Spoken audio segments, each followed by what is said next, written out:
अस्सलाम वालेकुम जी, मेरा नाम काशिफ है जी। कैमरा से ठीक करें। ये जी देखें जी, मोहतरम मरीनवाद की हदायत पर 100 ग्राम रोटी की कीमत 16 रुपये, 120 ग्राम की कीमत नान की 20 रुपये, जबकि पहले जो नान था वो 150 ग्राम का था। अब दूसरा ब्लेंडर सुने, अगर इस पोस्टर की आगे आए जरा, ये प्लास्टिक में है, कागज में नहीं है। ये देखें, ये प्लास्टिक में है, कागज में नहीं है।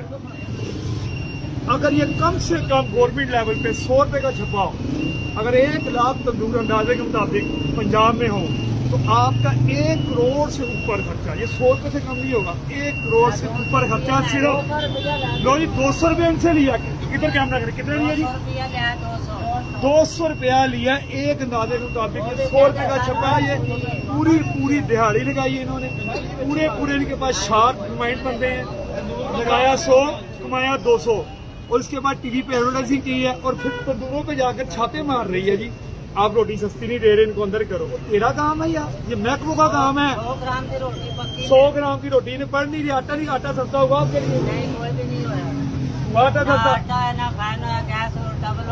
बिजली का रेट इन्होंने बढ़ाया, पेट्रोल का रेट इन्होंने बढ़ाया, गैस का बिल इन्होंने बढ़ाया। ये सरासर ब्लंडर है, पैसे कमाने का इनके जरिया, और ये सिर्फ मशहूरी के लिए है। औरत बस अभी पटवारियों को ना समझ आए तो उनका अल्लाह शुक्रिया।